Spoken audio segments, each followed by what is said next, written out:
Good evening and welcome to The Square. Tonight is a very timely discussion as we are going to focus on the 2019-2020 audit report from the Auditor General's office. The Auditor General himself presented it just yesterday to a joint committee in Parliament. This discussion is also going to focus on, amongst other things, concerns from the report. We're going to look at recurring issues. We're also going to look at prosecution of the crime, all in a bid to promote value for money when it comes to government expenditure and public accountability. We're honored to have with us on the show Mr. Obadiah Biraro, who is the Auditor General, Office of the Auditor General. Mr. Obadiah, great to have you on The Square. Thank you. My name is Denham Pisi, host of The Square. As always, I'm joined by The Square resident panelists. I'll kick off with Berna Namata, looking pretty in pink. Great to have you on the show, Berna. Thank you, Dan. Also resident panelist of The Square, Charles Herber. Always a pleasure to have you. Same here, Dana. How are you? Good. Good. Like we do before, we kick off, we have midweek highlights that we'd like to share with the viewers and our guests. Just midweek highlights from the resident panelists, the Square resident panelists. Charles, I would like to start with you. Is there anything you'd like to share in the middle of the week that has caught your attention? As usual, anything around COVID, and Yes. I'm particularly pleased around mice and COVID. And I'll talk about sports tourism and COVID. We've just completed a very successful Tour du Rwanda. BAL is coming on, which are two very big tournaments.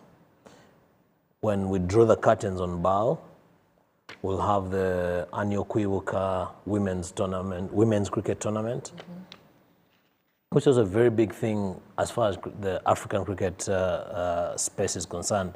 And this particular one is very special because we have countries that have never been to Rwanda before, like Namibia, Botswana, and what have you. But it just taking it away from the specifics of the sports and relating it to mice and COVID, it's fulfilling. We've lost Chogam, but there's a lot more happening. In the sports sector? No. In the events sector, generally speaking. Yes. So isn't this sort of a wake-up call for us that we don't need to look much further afield in terms of waking up our economic sector when it comes to COVID and the aftermath of COVID? Definitely, yes. I agree with you. Brenna, any midweek highlights you'd like to share? Yes, today we had the budget discussion. I think we could do with more transparency from the Ministry of Finance because budget consultations begin earlier, and we shouldn't be waiting to hear the budget read in Parliament. It would be more useful if there's more engagement around the budget process. Yeah, I agree. Thank you for your midweek highlights. I would like us to just read a couple of tweets before I address the first question to the Auditor General. A couple of tweets based coming from our viewers based on the show tonight. The first tweet we have is from Delphine, who says that for the Office of the Auditor General audit recommendations not to be implemented, does it mean that the audit clients are reluctant to implement them? Why can't there be administrative sanctions for those who fail to implement them as part of their KPIs? It might work. So, Mr. Obadiah, you can see these are comments from the general public questioning the lack of implementation of the recommendations from the report. We also have a tweet coming in says, do not miss discussion indeed. We welcome the 2019-20 OAG Rwanda audit report as a sustained arm for public accountability and PFM public finance mechanism in Rwanda. We also have another tweet coming in just to kickstart this conversation. If you could have that on our screens. This tweet is from Auditor, who says, I basically thank this great man, Auditor General, for his kind commitment to help our country to be a nation with resilient budget by pointing out misusers and embezzlers at large. You're a real auditor. We have another tweet coming in from Frank Chidenza, and this tweet says, let's not celebrate just yet. The decrease in embezzled public funds this fiscal year could be a result of the reduced economic activity due to the COVID-19 pandemic. He says there is less cash flow available to be swindled by unpatriotic individuals. Very succinct with his words. We also have another tweet coming in, still from Frank, and he says, says the Auditor General should be given legislative powers, if this is not the case already, to investigate and forward details of suspected offenders to the prosecution for legal action. Serious problems require serious actions if we are serious about resolving them. So those are the tweets. We'll be having more of these later on, so please keep your comments coming, from the public. But we will kick off with the first part of this discussion, which echoes what some of you have said. So to Mr. Obadiah, this year, I want us to just quickly, touch on recurring issues. The government lost slightly over 5.6 billion Rwandan francs in government expenditure, as highlighted in your report that you just presented yesterday. As it has been in the last 3 to 4 years, the 2019-2020 reports includes recurring issues such as inadequate management review, controls over financial information, the usual issues such as cases of delayed and abandoned contracts, continuing cases of idle assets, stalled projects, as well as non-transparent tender awards. So if you could just give us a brief overview, Mr. Auditor General, a brief overview as to why some of these issues are recurring, and then if you could also move on to the second part of the question, just to give us, in layman's terms, what is the impact on Rwandan citizens when it comes to public service delivery based on some of these recurrent issues, for instance, in the health and education sectors. But first, if you could start by just giving us a brief overview of these recurring issues and why they keep on happening, especially from this 2019-2020 audit report. Over to you, Mr. Obadiah. Yeah, thanks for inviting me on a day after we presented to the Parliament as required by Article 166 of the Constitution, where it is required that the Auditor General will report to Parliament on a date, appropriate date preceding the process of budget review by the Parliament and eventually passing it out for government expenditure. Yeah. So we did that exactly as required by the law. And the highlights are what you have been seeing in the press. You journalists have kept me busy. For the last, the whole day today. There are some friends of Namata who came from the East African asking questions which are as broad as the East African newspaper itself. I was looking at Namata's, handwriting, but I answered them. And they are interesting anyway. So when you people say keep on reoccurring, the office, some of the national audit offices, supreme audit institutions in the world are more than 200 years old, and they are still auditing. So the more there is activity, the more you are likely to get the happenings that are written in the Constitution, Article 166, subsection 1, that please just do what is prioritized. Do you have the capability to understand priority year by year?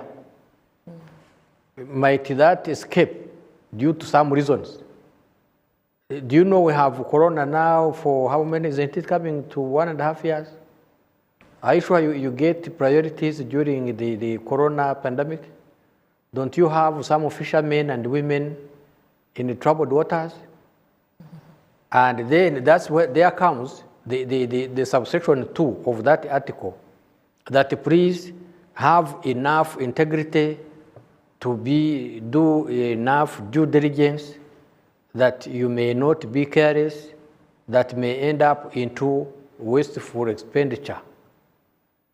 The moment you slide into that wastefulness, it is taking you to another dangerous scenario where you may have, you start embezzlement.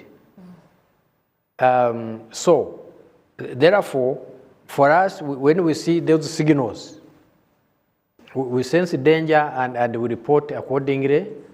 More so when our people who are accounting officers involved in the whole full cycle of public finance management were guided by the law. That constitution is there, but the enabling law, which is the loi organique de budget, but people who know enough English like Haba are now beginning to baptize it in a friendly way, that Public Finance Management Act. So it guides those who handle government money. But all the same, you find some circumvention here and there. So reasons are various, but for us, we don't take reasons. We are just one substance over form, but the form should guide the substance. So then we say, how come you have unsupported expenditure? Sincerely, that should not happen. Some people do have partially supported. It is not possible. Partially is even worse than unsupported. Okay? Then we have outright wasteful, as if it is not written in the Constitution. Wasteful. Wastefulness, you journalists, you may say, but this is very subjective. But by the time we discuss it, we discover it, we discuss it, and we write it up to Parliament, sincerely, that is a red line enough that anybody should be held accountable. Then we have unauthorized. These are very, very important words in the accountability cycle, unauthorized. Why can't we define? Why should a person sit in a government accountability position and cannot define authority? And therefore, you have those millions, over 300 million. But the good news is that the fraudulently utilized funds have really reduced significantly from over 400 million to less than 60 million. So that people are beginning to. Then some of the questions I saw in your overview here are so much alluding to value for money. And it is in keeping, it's as if you read our report, because much of it is many pages are spent on value for money. Value for money comes from this, I know, I hope your camera can catch it. When you read this page here, this cover, you have finished the whole modus operandi as to what we do and why. Okay? Whereby you have featured education here in one paragraph. These are your kids. Koranabuhanga, we have a whole section devoted to that.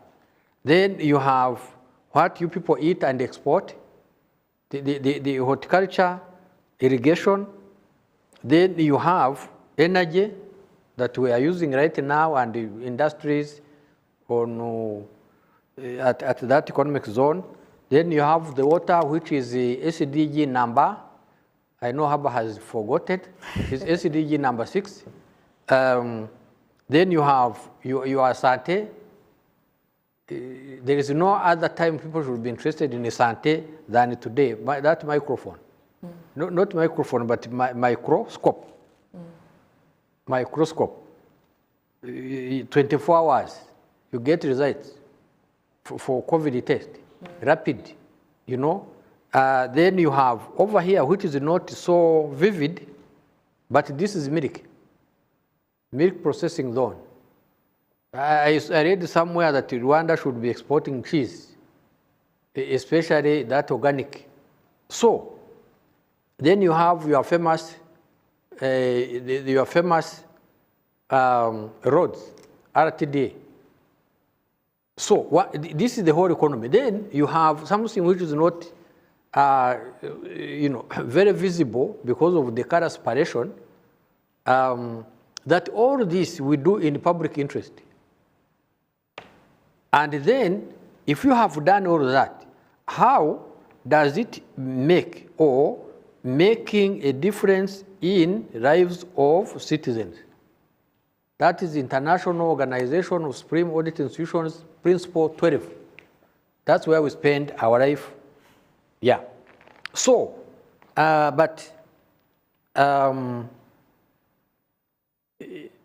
you saw Parliament debating, scrutinizing a value for money audit, especially on CPCs. Do you know CPCs? No. Community processing centers. People like Haba will know that in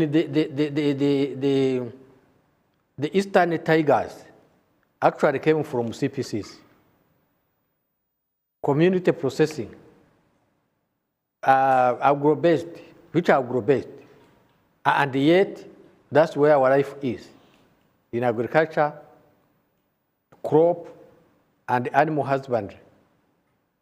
So the government has a policy, originated a policy of turning all that into goods, value addition, locally here, and then you can export the banana wine. Why not? If people export Dodoma wine, that grape was grown there by a German that produces Dodoma wine. Why can't you export wine from Kibitoki, bananas from Rwanda? But we have not done well in that. 4.4 billion, 113 million is actually at risk in 6 districts. So, when you focus on 5.7, journalists, I think, let me not be charged of, is it a defamation or what? I think you have developed resilience for too long a time. This report contains much more than 5.7. If you read all these pages, and they are well demarcated, well written, so there is more to it than 5.7. Because in the CPCs, for example, you have very humble 4 billion and 113 million, but which could cause a lot of accelerated multiplier effect in the countryside, 6 districts, all the way from Burera, Nyabihu, potatoes. Sincerely, have you ever, you go to the supermarket tomorrow and you see those chips, you know, kids enjoy, but they could be made here in Rwanda, Nyabihu, you know? So, there is more to it than this 5.7 billion, which the journalists all over. You know, I addressed about 10 media houses today, including RBA, and 5.7, you know, why can't we talk of more of what the 190 should strive on? So that is the whole content of this report, and you will have time to go through it. The Parliament is going to now hand it over to the scrutiny. You will see a lot of sparks on the TV in the coming May, later part of May, and then June. But this is a good report, not that I blow my own trumpet, but no matter if it doesn't blow it, then why not me? Thank you very much, Mr. Obadiah. Yeah. I really like, because you know, you were on the show here in 2018 when we were talking about the 2017-2018 audit report, and we were kind of talking about the same issues, you know, year in, year out, fail of institutions to implement your recommendations. Does your office need more teeth? And we'll get to that later. I just want to hear from the resident panelists based on what they also have to share. But thank you also very much for giving us a brief. I think what the public needs to know is this report, this is what it entails. This is how the public is affected, you know. And you just gave a very apt description in terms of, you know, the agro sector. This wasteful expenditure, there's a ripple effect. It's not just the number you mentioned. Those are the numbers from, you know, from the institutions, but in terms of monetary terms on communities, on the economy, in terms of different sectors, it's bigger than that. I'd like to hear from my resident panelist, Charles. Kick off with you. First of all, I think we're making progress. And let's give credit where it's due, because even when you look at the report, they say there is a reduced wastage in terms of losses in government expenditure. But just very quickly, like Frank Chijente said, that might just be due to the COVID pandemic, but yeah, carry on. No, but also, so that's one thing, and I want to go into the semantics or the arithmetic, not the semantics, but the arithmetic of the progress. I want to talk about progress from a point of view of taking the Auditor General's recommendations serious. I think the progress is predominantly because his recommendations and whatever happens, whatever repercussions people have, and maybe Obadiah does not know this, but with the exception of Bana, neither you nor I are journalists. So he kept referring to us as journalists. But Barna is a journalist. Yeah, no, I said with the exception of Bana. Yes, Barna, yes. Yes, with the exception of Bana, neither Diana, for information, Obadiah, neither Diana nor myself are journalists. So we tend to sit here every Wednesday and form some sort of opinion. So that opinion is based on facts, feedback, and things that we collect from left, right, and center. Where am I going with this conversation? That the Auditor General's office has done a fabulous job in terms of creating awareness and putting people on their toes. For example, for me in my business, in my day-to-day business, if I walk into a public servant's office, they'll be cautious about the Auditor General saying that we flouted tender procedures, or we are not doing things in the right way, or we're not giving you value for money, because the Auditor General will come to fault us on this. Now, over time, what we are realizing is that they are more cautious about the Auditor General than necessarily being a little bit better at what they are doing. But baby steps. That's the first bit. The second bit is that, and I think the Auditor General needs to continue biting because, let me rephrase, the Auditor General needs to continue barking because until he continuously barks, will he bite? And this doesn't matter whether tomorrow there's a female in the office, but I mean, it's in reference to the office. We are beginning to realize that people fear to make the wrong decisions. And that is a step in the right direction. Now, to be a little bit more specific, and Bwana Obadiah did mention about wasteful expenditure and value for money audits. Some of these things you realize that they directly bite government business enterprises. Businesses or parastatals which have either been set up as special purpose vehicles for delivering specific projects, whether it's goods or services, or by default or by design, they are supposed to be making money. Take an example of where we are right now, Rwanda Broadcasting Agency, or RSSB, or RURA, or REG, and the others that bring in money. So, thank you. The fact that these government business enterprises have developed a business approach, by and large, is predominantly because of the stick that they expect to get from the Auditor General's office. And I want to hold my thought there and say, I think we're in the right direction.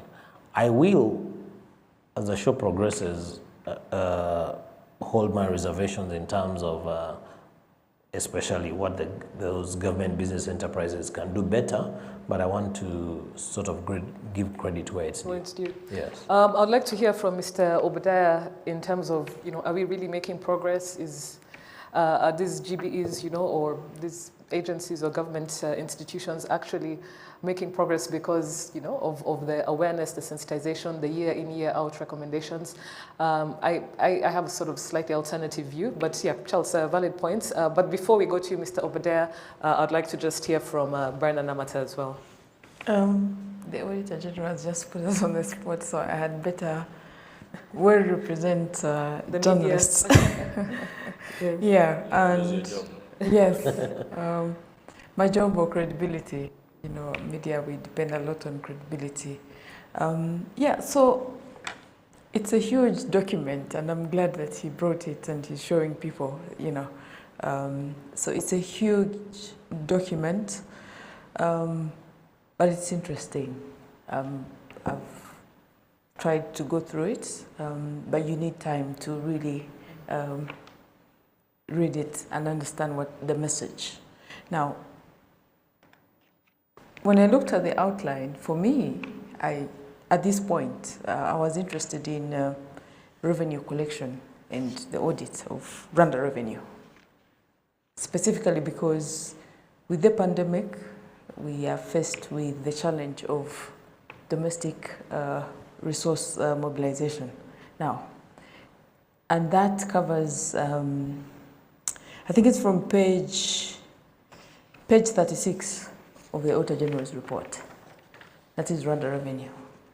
And if you read what the indictment is of Rwanda revenue, I don't know. I mean, it's a problem. One, overstating their results. Secondly, you have an ineffective database of taxpayers. You have delays in returns, in payments, and this is an issue I think, Charles, we've talked about. And this is Rwanda Revenue Authority. Right now, like I said, today we have the budget. I think if my memory serves me right, we are saying that only 16% will be donor funded of the current budget in June. And then you look at the chapter at Rwanda Revenue and you wonder where that money will come from. So we have serious issues there. And I think, well, he's done his job in terms of showing us where the problems are. But that chapter is painful. The other thing that comes before Rwanda Revenue is the revelation that delay in paying invoices. To suppliers. Yes. I read that too, and it's and quite that yes. goes as long as 10 years. So on one hand, you want to promote business. And then on the other hand, you're limiting their potential to, to work. So I think we need to take it seriously. It may look like an event, he presents these reports and people show up in parliament and then they ask for forgiveness. But I think the pandemic has changed the luxury of looking at resources and saying, you can get away with this. So I hope that one, parliament will do its job and the other agencies enforce. Yeah, because the other issue that his report talks about is lack of coordination, which also affects the follow-up in terms of, yes, with the recommendations. Yeah. Lots of, I also, tried to go through the report last night, at least most of the executive summary. It's an easy read, which is good. It's an easy read, it's not very technical. It's really direct and it's not that dense, and the facts are really put forward. But just looking at it, I was thinking, if this is my home, and I had people I've entrusted to take care of my home, and there's just finances left, right, and center, bleeding here, bleeding there, very integral to making my home, habitable. I feel like this is what's happening in terms of government and government expenditure. And like I said early on, we had this conversation with Mr. Obadiah in 2018. We're having it again here in 2021. And the question is, what I want us to go to is now looking at what next? And Brian, I like the way you said it's almost like an event. He presents it to Parliament. There's a media buzz around it. Public Accounts Committee summons ministers or summons people. They meet, and then towards the end of the year, it's the same story again, waiting for the end of the fiscal year before the Auditor General can release his, ensuing report. So back to you, Mr. Obadiah. Before we just go to the second part of the conversation, in terms of, what a lot of people are asking, can you have prosecutorial sort of powers? But before we go to that, I'd just like you to respond, if possible, to what Charles has said and what Bernard has said following your first points. Over to you, Mr. Obadiah. I think the status quo as it stands now is fine. I wish it would work.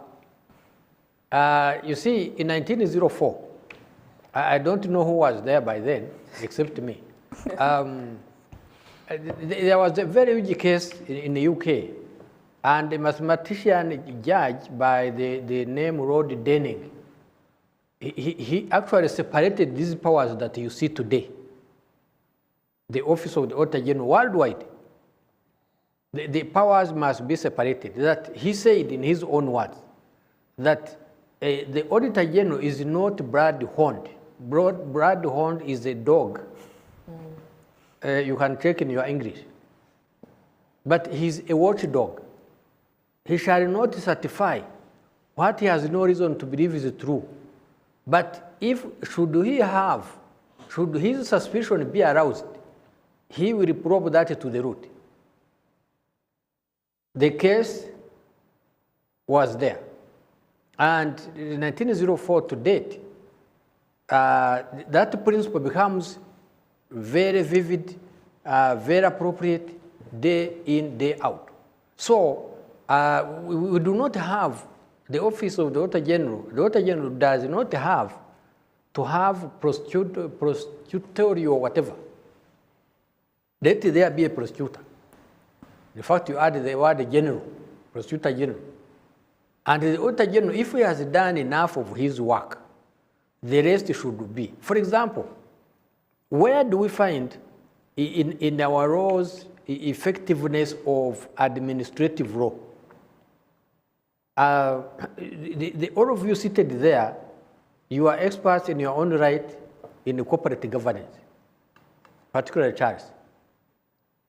Corporate governance is about fundamentals of good internal control. You don't find the court of law the court of law comes in as exceptional. So it is about the controls. And then Charles gave me some leeway as to what to say here. The 16 institutions that are given the powers, because you people like powers, the powers to manage close to $2 billion in the interest of wananchi, producing goods and services. 16 institutions, including 6 government enterprises. If effort would be put there in terms of corporate governance, I tell you a lot would change, you would see it vividly. Now, you find some of them are very fast in going to Parliament to look for baptism. Baptism how? Calling themselves a company. And sincerely, they add on those fancy words like limited. but they disregard the shareholder, 100% owned by government. And he does his things disregarding the shareholder. So, and once you subject yourself to the word limited, it means you are a company. But are you behaving as a company? So, if those 16 institutions can be concentrated on by the journalist Namata and the rest of her clansmates, I can assure you they can help us to change all this. You don't have to be a prosecutor general to change this, but you have to tell Rura, as a board of Rura, that please, where are your financial statements? When you look at 3 years, 4 years in fact, up to 2020, Rura had never been audited. So where are the shareholders of Rura? Until the Auditor General had to go there and burn the midnight candles. Okay, so where are the shareholders? Where is the board? To whom does Rura report? Okay, fine. Even if they report, in what language? What language do they talk? Shareholders and management. What language do they talk? Since time immemorial, I have told you that case is where the shareholders actually missed dividend because the accountant, the CFO, had overstated, actually understated, they overstated the gross profit. And the bottom line, there is profit here, but there is no money in the bank. And the shareholders are lining up there to receive checks, dividend.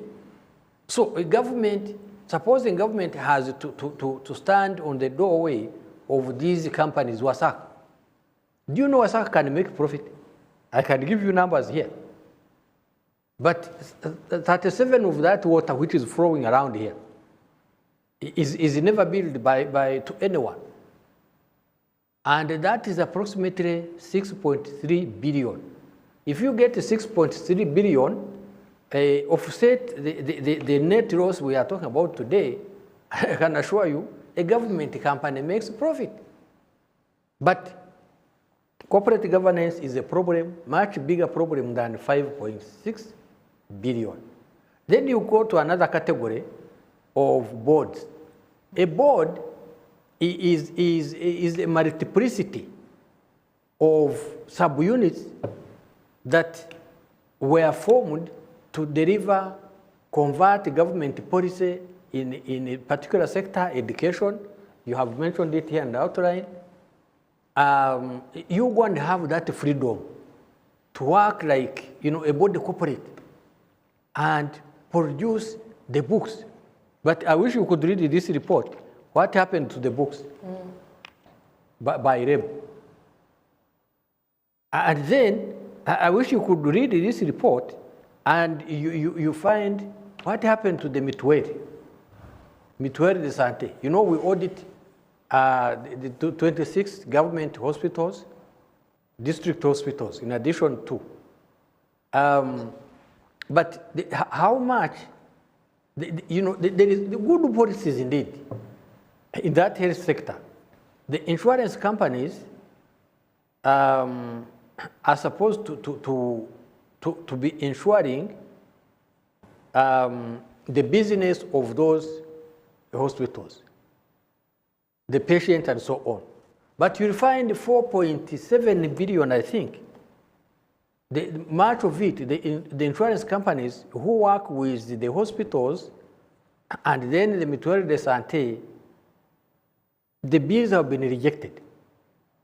How will the hospital function? Of late, you will find there has been created. There has been some campaign for over 10 years. Some by so well-meaning citizens of this country that there should be Rwanda medical supplies, and they are limited. Namata will help us to find out the meaning of limited. Okay? Therefore, it's going to help to manage the government district pharmacies. Some sanity will come. But it is taking off from MPPD. There is a lot to do. So, those boards by whatever name called, those government enterprises by whatever name called. Today I was telling journalists that when you have the word enterprise, since the economists of Adam Smith, Rod Keynes, and others of today, maybe by now we can add the name Muhammad as an economist of 21st century. But they will tell you that once you have the name enterprise, it simply means profit. And then the economist will go in the academic whatever discourse of the meaning of profit, the definition of profit. Government requires financial profit. Government requires social profit. Government requires economic profit, all of that. Therefore, in these 10, 16 institutions, if corporate governance principles can simply be concentrated on, then there is the supervision, that superstructure of supervision, a sector supervisor. How is it doing?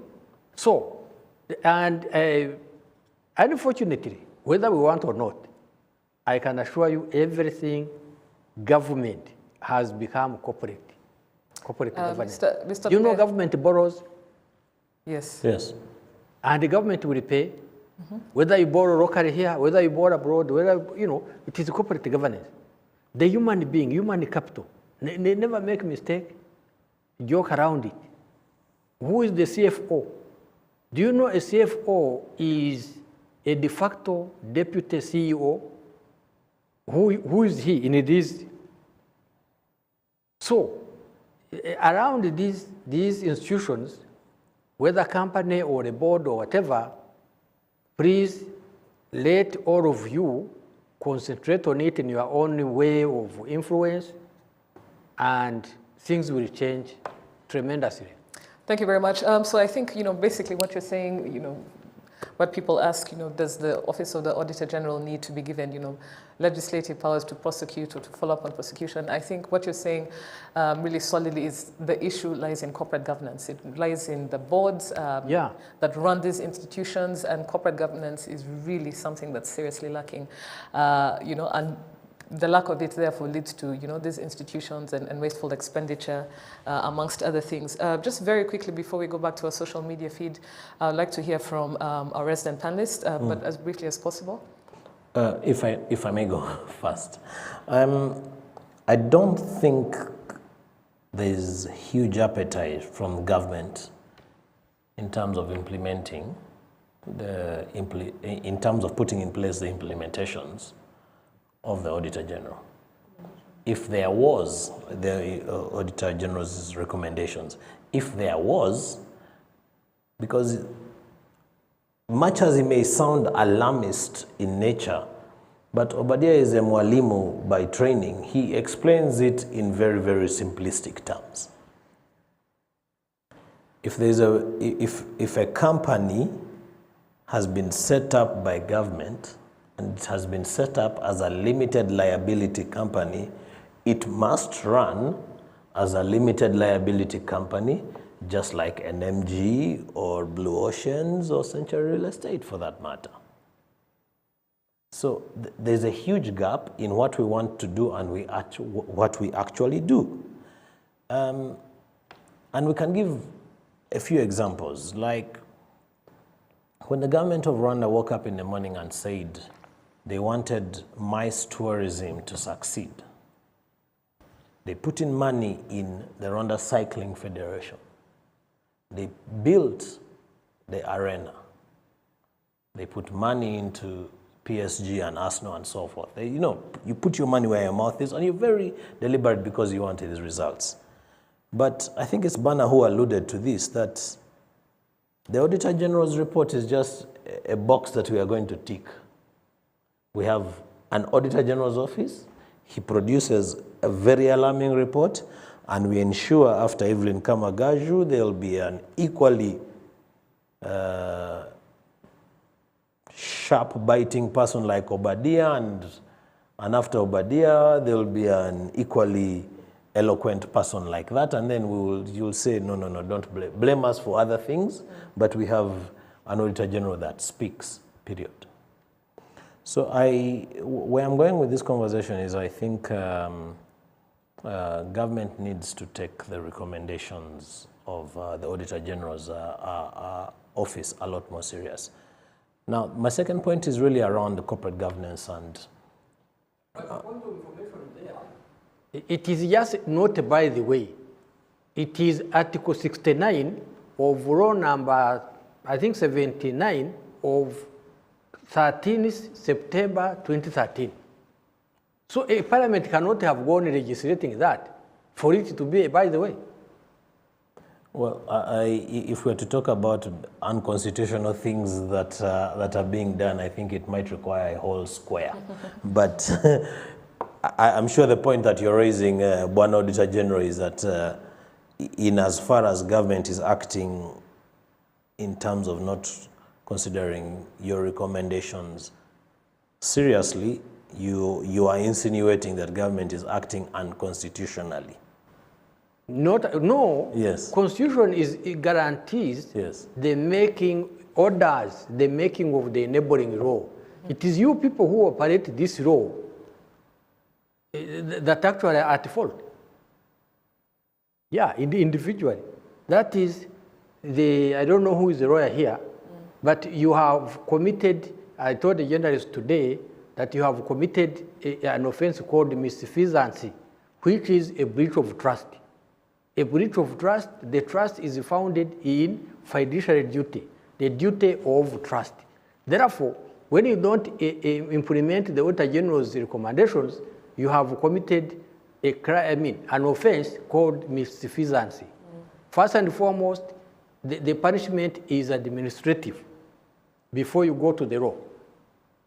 So, absolutely, yeah. I think, but just very quickly, this goes back to the earlier question that I said just before you hear from Bernard and go to a social media feed. In terms of, I know for a fact that, the Prosecution General's Office, the National Public Prosecution Authority, since the report, some of the reports that have been released, they have followed up on some of these issues. I think the issue is that the numbers of cases, individuals or people heading institutions that have been taken to court, they don't tally up with the billions that are still, in irregular or wasteful expenditure. But I know for a fact our prosecution follows up on some of the issues raised in Auditor General's reports over the years to try and, Charles, to answer your question. Yes. I don't know if it's selectively, but I know for a fact they do try and absolutely, and yes, I think we're both right. They do try, but they do try selectively. I think the second point that I wanted to raise is that if you look at the composition of the boards and where there is merit and there is no merit, and to Obadiah's point around governance and corporate governance, yes.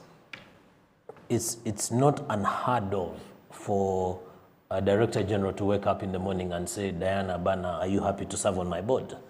So the quality of the boards, especially in government business enterprises, is something that the Auditor General has picked on, year in, year out. To my earlier point, that if government is extremely interested, they would select the board members better.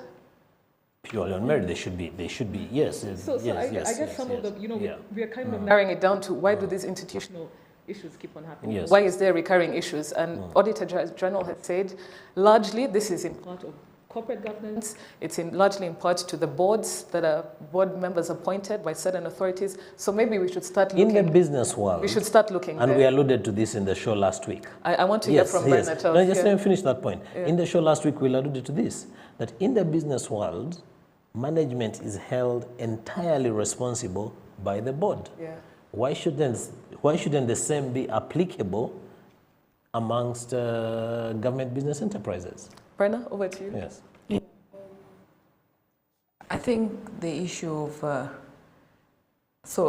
It appears everybody thinks that courts are the way forward around mismanagement or wasteful expenditure. I think Obadiah said it's not the only Yeah, solution. yeah, and if you ask me, I feel that perhaps the beginning point should be the skills audit. Do we have the right people in the right places? I think that's the fundamental question, and I don't know whether his scope allows him to do a skills audit. Perhaps if we started with a skills audit, then we would know exactly, because part of the responses sometimes is, I didn't know that this is the wrong thing. So some of these people are mainly incompetent? Yes, there's incompetence. And the other thing is, if you look at again at the report, there's this particular interesting case around government officials who are fired or leave the jobs before 5 years, and they've taken out cars, and they are unable to refund. To pay back the loans. Yes, for those loans, to pay back. Can you imagine that? Should we still be giving people cars when they're appointed, or you have to find another scheme? Yeah. So anyway, my point is, one, the beginning point has to be a skills audit. Have the right people in the right places. Regarding the corporate governance, we still have a big problem, like he rightly pointed out, because people wake up and call their friends and say, you know, are you happy to come to my board? And that is how people end up on boards, without bringing any value to the board.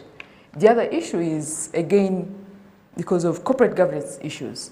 I have a friend who was competing for a board position, and on the panel there was a CEO of this, you know. So if the CEO is interviewing, I think I get this. You know, a CEO is part of the panel that is interviewing board members. Yeah. What do you expect when the when the so job very is quickly, given? skills audit. Let's go back to the top. Charles, very interesting point. The appointing authorities who appoint these board members, and there's a ripple effect. You put board members who are not handling these institutions later on, there's just a domino effect in the institution's wasteful expenditure of government monies. We've come to the end of the show. Unfortunately, we only have 1 hour to discuss these things. I would like to hear closing remarks from you, Auditor General, as briefly as possible.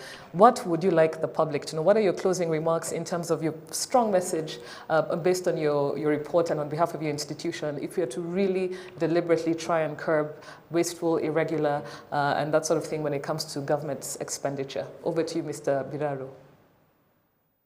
Yeah, my closing remarks are those recommended. You find our report this year around is full of value for money audit.